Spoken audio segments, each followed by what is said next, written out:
We are about to get a cold freeze, first one of the season. So I thought I would take you on a quick tour around the front yard so that we can look at everything before we end up losing a lot of stuff to the freeze. This is such a sweet vignette that I love. This is Lamb's Ear annuals that some people have told me will come back. And so I'm hoping that they come back for me. I'm going to leave them as long as possible. What I had done when I planted them is I planted two. They were in these little tiny little, you know, those little almost look like plugs. So I planted two together right close to each other, and that's why they look nice and bushy. And then this is a Sunsparkler Sedum. I'll put the full title on the screen. Look how beautiful it is. This was green in the summer, and then it gets this beautiful variegated leaves. Look at that. You see those leaves in there? There you go. That's a good shot. And then these little flowers. It's a ground cover spreader. Just stunning. And of course with the pumpkins and the lavender. That's just a really pretty scene. Right next to the Candytuft, which is a perennial and is evergreen. And then that is a Japanese Helleri. In the back, let's take a closer look there. Now these are tiny quickfires. They are the smallest of the quickfire hydrangeas. I just planted them this season. These were little pint-sized ones, this one and this one. And this one was a gallon size that Proven Winners sent to me to trial in my garden. But I had to buy two little companions for it just because I didn't want it to look so empty. But look at the beautiful fall color. That's what's neat about these. Besides the blooms, first of all, do you see the red on the stems? How pretty is that? That beautiful red color. And the leaves seem to get a little darker. And then look at the fall color. Beautiful. And again, these are new plants. I just planted them this summer. And there's even a flower. So we had some warm weather this past week. And that's what's so funny, that now we're going to be getting a deep freeze tonight. So that little flower probably won't last, but it's nice to see that it's happy enough that it started to want to bloom. And yes, there's a weed. That's okay. But the color is the main thing I wanted you to see. And the lavender topiary has developed some nice growth along the bottom. Isn't that pretty? Oh, it's just so nice. It looks really, really good. And behind that is a Hinoki Cypress. Look how beautiful that's looking. That has really filled in nicely over the years. Really nice. So what you'll see is a little bit of yellowing of the needles, and that's a purely regular thing that happens this time of year with your evergreens. Just like trees shed their leaves, evergreens shed their needles. Predominantly happens this time of year. And so you will see some of that. It's nothing to panic about. I have a video on that I'll link to above and at the end, just so you can see what to do. No panic. You can pull them off, you can leave them, you can, some people even use a leaf blower to get them off. And then right next to it, what you see is the ornamental maple, unnamed. I do not know what variety this is, but it's really funny the way the season went. It really dried a lot more before it got red. You see we have some beautiful orange color here, but not much, which is a real shame. But it's just the way the season went, so not much color we're going to get this year. And then you see the little stalks coming up out of the Silver King Euonymus back there. And those stalks are screaming, "Prune me, prune me." And you can prune those any time of year. So I need to prune those. So while I'm in this bed, literally standing in it, I'll just show you, this is the back of the Japanese Helleri. And this way you'll get a little bit better, you can see a little better what I had to do to the bottom. is I cut it up a little bit. I limbed it up just a tiny bit, and you can see more is growing out from the bottom. But I did that because of a sprinkler on the other side of it. I just wanted to make sure that the sprinkler was able to have enough room to get up and over. And then you've got the beautiful Blue Star Juniper, which is so happy here in this spot. Oh my goodness. Look how nice and full and lush. I've never had a problem with this one at all. And then next to that, or I should say behind it, are the Kramer's Red Winter Heath. Let's go look on the other side. So here you can see the Japanese Helleri from this side, and there's the wonderful sprinkler that comes up really high to get this whole bed. So I limbed that up just a little bit. Can't really tell when you're standing looking at it. And then this is the Kramer's Red Winter Heath that I just, oh, I'm so happy. Hey, I was going to say I'm so happy with all the buds, all the bright green you see. Oh my goodness, do you see these little bits of purple already? It's like a purple magenta fuchsia. Oh my goodness. This entire shrub will be covered with them. This is probably the earliest I've ever noticed that there are some of the beautiful flowers already starting. And if you aren't familiar with this shrub, you got to watch this video that I'm linking to above. I'll link to it below in the description area, all about Kramer's Red Winter Heath. Any kind of winter heath is going to give you beautiful color. This just happens to be my favorite because it blooms so long. This will bloom into April. Not kidding. And then we have this sweet little section over here. This is much improved. Let me put a picture up of the sad juniper. And I don't know what happened to the juniper. So basically we had rabbits that tried to make a nest in it. We prevented that from happening. And then the whole shrub just started dying, and I do not know what happened to it, but I little by little was ripping stuff out, and then I just said, you know, the whole thing has to come out. So what I planted in its place are 4 Geums, and these are Geum Tempo Rose. And they will have beautiful, beautiful pink flowers on in the late spring. But look at how beautiful the leaves are. And that green color is just stunning. They are really happy in this spot. You know, somewhere in some other places I have some totally tangerine Geum, and they have some black spot just because they got a little bit too much humidity. But this has a lot of nice air circulation here on this corner by the driveway, so I think that these should be just fine. And just look at the nice color they provide even when they're not in bloom. And these, no, they're not mums, Lantana. And boy, I wish these were perennial here. These are annuals, and every year they grow this bushy in this spot. They love this spot. So I keep these as long as possible, and being we're getting a freeze, I think this is going to be the last day to enjoy them. But look how pretty. Let me back up so you can just see how pretty that looks. Even down here, I have some cute little pumpkin decorations I stuck here and there. But look at this. Even that one's still going strong. But it's the yellow that seems to be the best and do the best. Isn't that nice? And there you can see again, didn't get as much color this year from the ornamental maple, but that's okay. And another Blue Star Juniper. And lots of leaves. Yep, lots of leaves.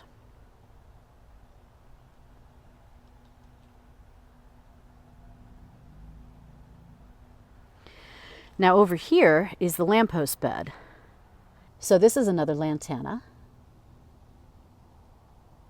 And this is the Little Lime Punch Hydrangea. And a couple of weeks ago, it looked like this.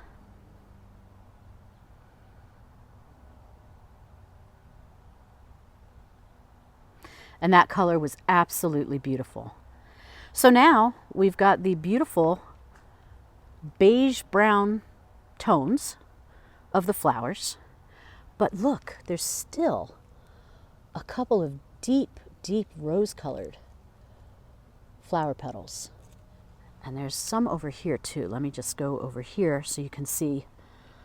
Look at this. Isn't that pretty? Boy, that's pretty. Now this is a nice vignette to look at because you've got, again, another blue star juniper, another Kramer's red winter heath. Actually, there's two of them back there. That is the Manhattan Euonymus, looking really, really pretty. And the berries I'll show you in a second are just starting out. So what I love about this bed is you've got the deciduous little lime punch hydrangea. So the leaves will fall off, but these flower heads will stay on as long as possible and really be a nice contrast to the evergreen shrubs in this bed. Really, really pretty. And you see the lovely garbage cans in the background. A part of every neighborhood, isn't it? But this is really nice. This is an Agastache Mango Tango that I cut back for the season. And this is just a very small Candytuft. Stays evergreen, blooms in the spring, and then it kind of struggles a little bit in the summer. I think it gets a little bit too much sun, not enough water. But it stays there, so I'm happy with it. But this is really looking good. Wherever you see the bare spots, those are going to be filled with daffodils in the spring. Oh, and let me show you these berries. Those are all going to turn into a bright orange that are just gorgeous. Birds love them. Just such a pretty shrub. This shrub struggled for the first couple of years after we planted it, and I was a little nervous because instead of evergreen color in the winter, it was like a sick yellow. But it's really come into its own.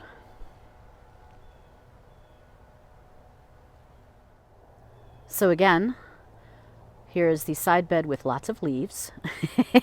And hello, if you have a river birch tree, you're going to get a lot of leaves. So as you can see, still got a ways to go. And on the corner, providing some beautiful periwinkle color, are my perennial Ageratum. Just absolutely in love with these plants. And what's nice is they look pretty against the little lime hydrangeas that are in this bed. And look at this. With the warm weather, I got a few newer blooms. So still got some turning pink, but most of them are done. And again, I leave these for winter interest. Now over here you have a leaf-covered Mugo pine. And behind the river birch and the Mugo pine are my red and yellow twig dogwoods. And this gorgeous shrub, there's two of them. This is Little Henry Sweetspire. Now I showed you the ones in my previous video of the backyard. I showed you the ones that were almost done with their color change. They already had completely red leaves, but as you see, these are still in the glowing phase, as I call it. So you've got, look at this green, and you've got some red, burgundy. I mean, absolutely stunning. Just beautiful. Really, really stands out nicely against the dark green of the Mugo pine. And I cut these back earlier in the season, so they're shorter, but I still have some of the Ageratum here. Now, it's not going to happen today, but I do need to pick up the leaves, right? What we're actually going to do is suck them up, and the vacuum that we have also will shred them up. And so you get those into little tiny bits, and then you can sprinkle them right back on the garden bed to use as sort of a organic mulch, which is nice to do. Really benefits the soil. Here is Geranium Rozanne, looking beautiful, green. However, you can see right here, it's just starting its fall color. And I'll tell you, the cold temperatures are going to bring on beautiful tones of red, a little bit of orange. This is the Dianthus leaf catcher. Actually, it's not called that, but as you can see, it's kind of a leaf catcher right now. And another Japanese Helleri. Let's back up so you can again see the full bed.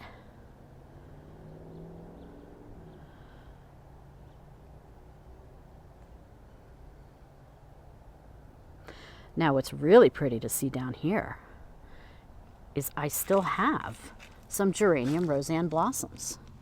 Now this is a small Veronica right here that I already trimmed back. Now let me go over here so we get the side view. Absolutely beautiful.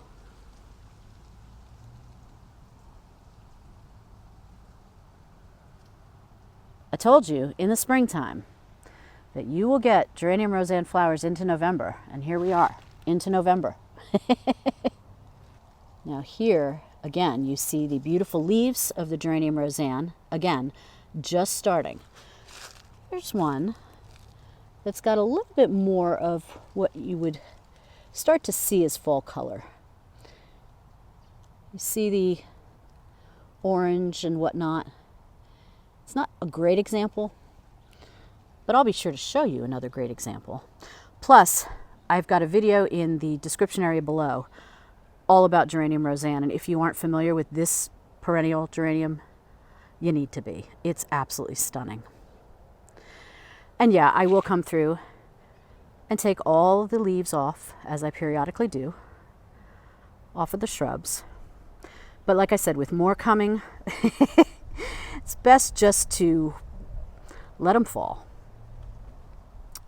Our warm weather produced a few more flowers on this one as well. This is again another little lime hydrangea. And doesn't that look really pretty along with the fake metal leaves on this gourd? I mean, that is really nice.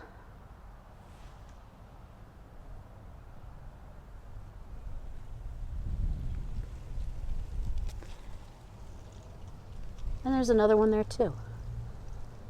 Just beautiful. Boy, is that nice. I'll tell you, it feels colder out here today. It's probably only in the, not even 50 degrees out right now. And that's the thing, is it was 80 degrees yesterday, not even 50 degrees now. It's hard to get used to some of these temperature changes, and I'm sure it's even harder for the plants. This is the last of this Lantana, you can already tell that. And of course you have the dried seed heads of the Millennium Alliums. Look at the neat color difference. It's like very gray against the beige of the little lime flowers. That's pretty. And this is the red and yellow twig dogwoods. You can see they're starting to lose their leaves. The red twig dogwoods almost seem to get their leaves and lose their leaves first in the fall. What I mean is the leaves change color first, and then they drop. And then what you have with the yellow is you see how bright the yellow twigs, yellow leaves are. So the yellow twig dogwood has really pretty fall color. You still see a lot of the green. They're later to change. And then you get really pretty yellow colors. Really sharp. And here are the 3 blue star junipers that have been struggling for some reason this season. So I think I'm going to move them out of here next spring. No sense in doing that now and disrupting them. So let them hang out here for the winter. And then this is a dwarf version of the Hinoki cypress I showed you in the other bed by the foundation. And again, you do see the yellow on there. And usually for this shrub, the wind takes most of it off on its own because this is a very windy area. We're like in a windy corridor here. And then you see the yellow and red twig dogwoods. What's really nice about the yellow twig dogwoods is in the summer, their twigs are more like a chartreuse color, but they really start to yellow up as the weather gets colder. It'll be really a pretty combination with the red and yellow twigs all winter long. So then we have the knockout rose, which other than some bug damage, it looks absolutely beautiful. No black spot. And again, I think because it's so windy in this area, I'm not sure. I used to have knockout roses here and they didn't do well, so I don't know. But I think it wants to stay here and make friends with this little lime hydrangea. And look at that pink blossom. That is just beautiful. And then down here we have another Kramer's Red Winter Heath hiding among the leaves. So there's going to be a lot of nice evergreen color in this bed mixed in with the dried flowers of the hydrangeas, which is just a combination I love. Evergreens and dried flowers. Just beautiful for the winter time. Plus, of course, the red and yellow twig dogwoods. This is just a really nice bed in the winter time.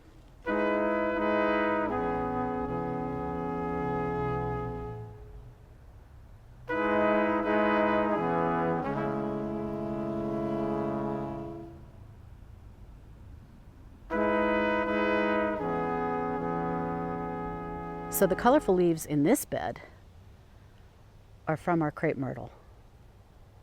And it is just looking fantastic. I think I tell you that every year the best view is actually from our second story window.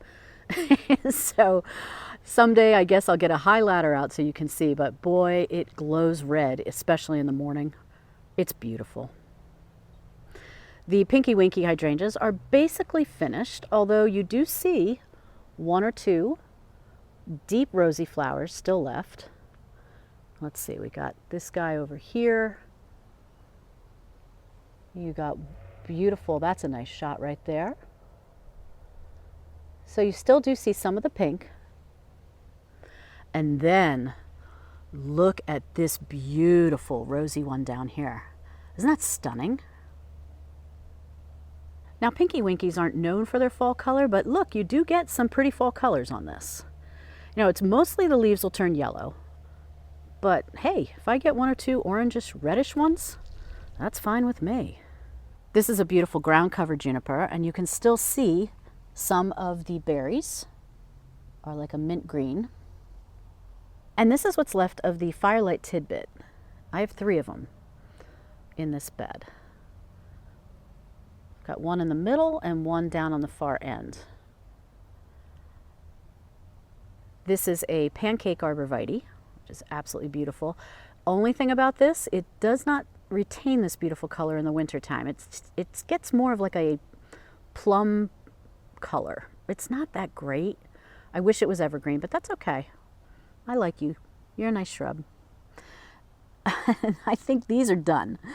Still got some flowers that wanted to open this morning. It was too cold, but this is the Dwarf Morning Glory. They didn't spread as much as I wanted them to, but I did like their color. And then we actually have some peach drift roses, still blooming. Yes, there's some black spot on all of this. I mean, it's November, right? But look at the beautiful flowers that I still have. So this Lantana is probably on its last legs. You can see it's not as bushy. The leaves are curling up a little bit, so I think the freeze is going to take this one out. Then you have another of the Firelight Tidbits with the beautiful color down here of this little one. Behind this Firelight Tidbit is the Knockout Rose, and that's definitely done for the season. And then on each side of the Knockout Rose, I planted some hellebores. These are Ivory Prince hellebores, and these are going to look absolutely beautiful in the winter time. I don't know if they're going to bloom in the winter or in super early spring, because I just planted them this season, so we'll see. Now, that bright green plant you see there next to the color guard yucca, that is also an Ivory Prince hellebore, but it got a little baked. So I don't know how that'll do this winter, but if it survives, I think I'm going to plant some sort of perennial that can give it a little more shade during the summer season. And these are Geranium Rozannes by the Metal Pumpkins. And like I said, they will also get some pretty color now that the cold temperatures are setting in. So that's a nice benefit. And then the perennial Ageratum in this spot is finishing up. You still got a few little blooms. Another color guard yucca. More Pinky Winkies. More peach drift roses. So it's sort of symmetrical on this side, not completely, but sort of. Everything isn't planted exactly the same. And this is the last Firelight Tidbit over here on this side. And again, we got some pretty color on this one as well. And what's nice about these Firelight Tidbits is they do have beautiful fall color. Now, again, Shrub looks a little scraggly right now. It's just the first season.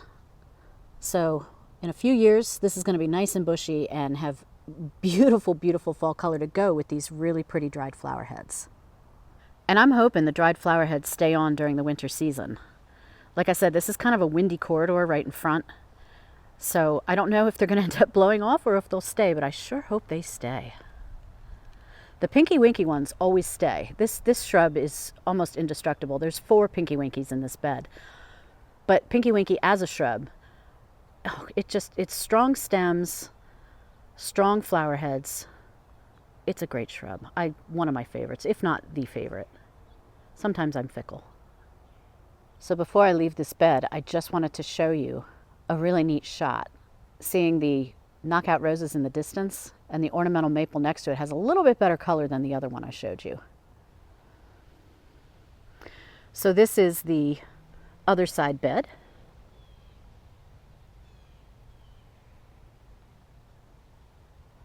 And there you see the knockout roses. Hear a little fire whistle in the background. That is a really, really pretty pink shade right there. And this is a river birch that's above it. So again, get a lot of leaf fall from this. You can see these are all river birch leaves right there. Always love this combination here because you've got the grass on the corner and it's not as bright as it was a couple of weeks ago because it's now transitioning into what its winter color will be, but you still see some green there, some brighter fronds, I guess you'd call them. You see a lot more of the flower heads or seed heads. You've got the arborvitaes providing nice evergreen color, and back here are some Mugo pines. You can see these 3 Mugo pines kind of growing together. I may dig up one of these at some point, but I may also just let them keep growing. I really like the way they look. I will never, ever, ever get tired of this. I love it in the fall, just like this, and even in the winter time too. It's so pretty, actually year round. But in the fall, there's just something about the fresh boxwood, like the fresh evergreen growth, saying, no, no, no, the garden's not done yet. Some plants may be going to sleep a little bit more, but we've still got a lot more stuff to do, a lot more work to do. I guess they don't really work, right? Hopefully they just relax.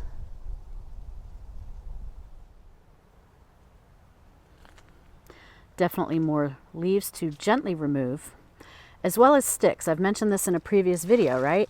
If you have a river birch tree, you know what we go through, right? Of course, they always fall on the shrubs you don't want them to fall on. But here you see more of the bright green, which will be flowers on the Kramer's Red Winter Heaths. And I need to come out on a cloudy day like today, although it's going to rain shortly. But I need to come out and gingerly take these leaves off because I don't want to affect any of the flower buds. They do stay on there pretty securely, but you know, just in case. It's a very small Geranium Rozanne, by the way. Hopefully that will fill in more next season. And then this is a scene I've shown a lot. I absolutely love it. You've got the ornamental maple, knockout roses. These are the little lime hydrangeas. Again, these were planted back in 2014, so these are quite mature shrubs. And there's a lot of neat pink. Let's take a look.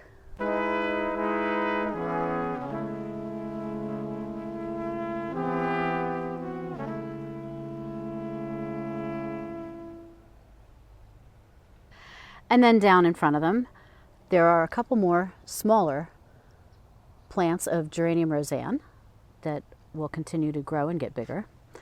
These are a couple perennials I haven't cut back yet. This is Calamaris, Blue Star Calamaris or False Aster. Another Blue Star Juniper. I like to plant certain plants throughout all the beds because they just provide a little bit of a consistency between the beds. And so Blue Star Juniper, if you couldn't tell, is one of those. Japanese Helleri is another. Just really nice. They kind of anchor each bed together.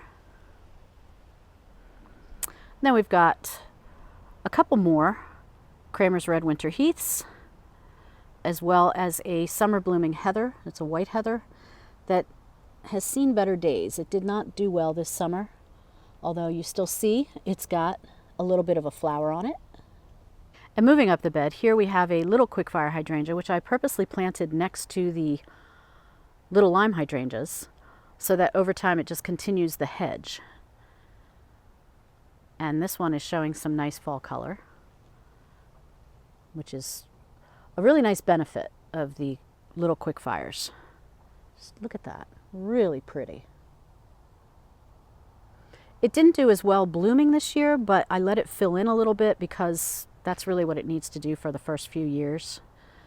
You get flowers, I think that's a bonus. While they're getting settled at least. And then this is some yarrow that I planted. I'll put the name on the screen because it's kind of irrelevant. It could be any color, right? Because I've got the brown seed heads, the flower heads, and I'll leave those on. That's kind of what I do, if you couldn't tell that already. I love winter interest. And I almost want to skip over this one, but I don't want to be mean to it. But this is a firelight hydrangea that just struggled this year. I don't know what happened. The sprinkler right there definitely hits it, but for some reason it struggled. So I will wait and see what happens in the spring. And maybe, you know, it just had a rough year, as we all do sometimes, right? And then the following year we bounce back and we're fine. Maybe that's all that's the problem there. And then here are the remnants of my black-eyed Susans, Rudbeckia Goldstern. Leave the seed heads on. And then here is the Grape Sensation Gaillardia, also called blanket flower. And at first I wasn't happy about this, that they weren't blooming, because my original intent, and it's what I had last summer, was the black-eyed Susans and the Grape Sensation bloomed at the same time, and it was a stunning combination. So they weren't blooming. I was thinking, okay, I'm digging them out next year, moving them to another spot. I don't know why they didn't bloom, but they bloomed very late this year. Now, look at them. They're blooming just fine. So I don't know, but it's kind of nice to still have color in this spot, so maybe it's a good thing. You see the little white right there? That is the remaining seed head of one of the blanket flowers. Provides even more interest. Isn't that pretty? Let's give you a better view here of how everything looks put together. And then finishing off this row with two piglet grasses, two ornamental grasses, transplanted from another spot in this bed, and one is larger than the other for whatever reason, which is fine. And then down here, boy, am I looking forward to this next year. This is a sea holly, and I didn't expect it to do much in its first year other than to get settled. But this is going to do well here because it's mainly a drier area in this corner. So that's going to look absolutely stunning mixed with the grasses and the rest of the perennials. Can you tell we don't go out of this gate much? In part because I have these plants here and I don't want them to get messed up. So this is a Superba Russian sage, which I never took out of here, and it's way too big for its spot. Maybe next year I will do it. You can see that I already cut back some of the verbena because it just, as you see, it loves this spot. Look how tall some of it has grown, which is just wonderful. I had to anchor it a little bit with a couple of garden stakes to kind of hold it back a little bit. This is the Silver King Euonymus. And as you can see, I also have some tall fronds I gotta cut back. And these are all the berries that are also gonna turn a beautiful pinkish orange. Just one of my favorite things to see every single year.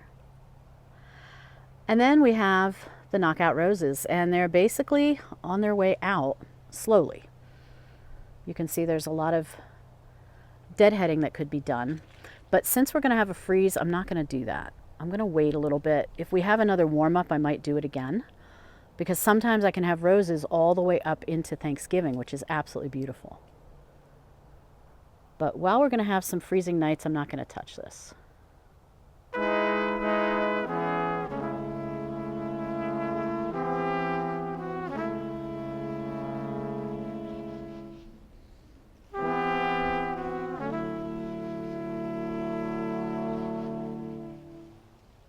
And in the front of this bed, we've got some Candytuft, which has darkened up already. It'll be a beautiful evergreen in the wintertime. And that lighter green you see is a weed, not some interesting plant. And then this is the bowling ball arborvitae. Mr. Bowling Ball, pardon me. Mr. Bowling Ball to you and me. Looking fabulous. Easy care. More Candytuft.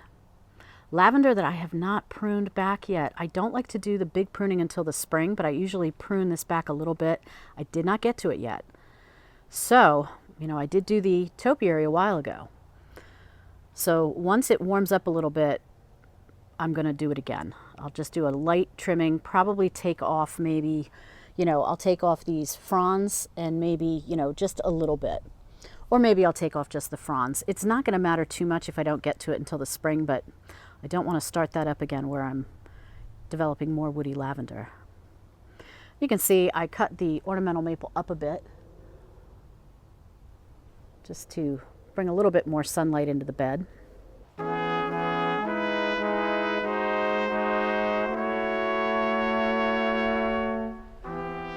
And then down here, newly planted this season, is another Kramer's Red Winter Heath, which is going to look absolutely beautiful in front of this lavender topiary.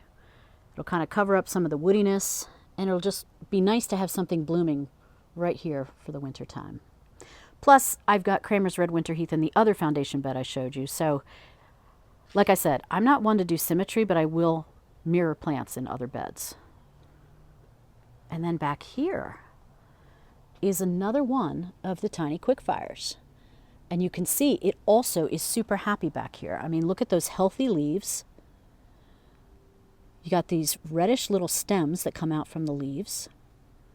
And it's got a little bit of fall color going already. Cute, right?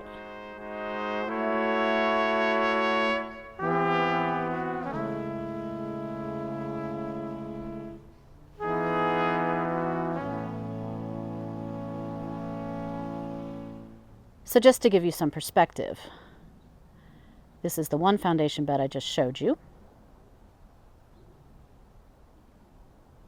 And this is the other one we started with. So again, some of the same shrubs are in each, and some different ones too. Keeps it interesting.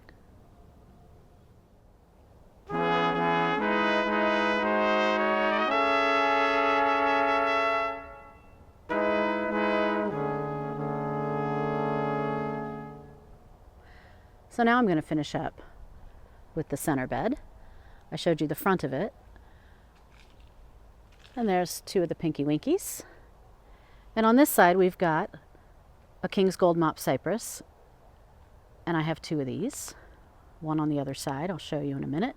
Again, sort of mirroring, but not quite. This is a patch of Perennial Ageratum, and it's finished up blooming. I'm not sure if I'm going to keep this here or not next year. I have to think about that. Again, it wants to grow here, and so I should probably take advantage of that instead of trying to fit something else in that may or may not be happy, but we'll see. This is the Orange Rocket Barberry that really develops a nice color in the fall. And you can already see it's got several berries on it. I keep saying I'm going to prune it and cut it down and start it fresh again. And I haven't done it yet, but I'm hoping maybe in the spring I'll do it finally. I say that every single year. And this is a sea green juniper. And if you follow the curve of the bed, you'll see there's another one down there. And this is Petite Henri and Petite Jenny Lickness. Beautiful white flowers in the early summer on the Petite Henri.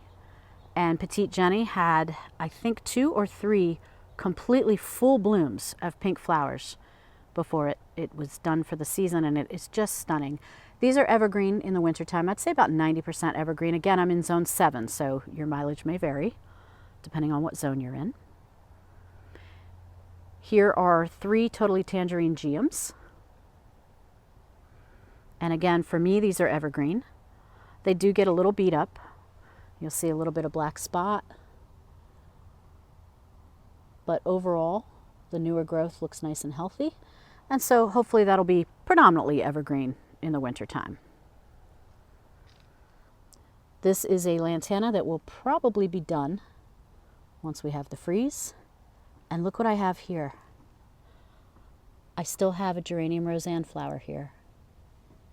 And I've got a Geranium Rozanne there, and I also have one there.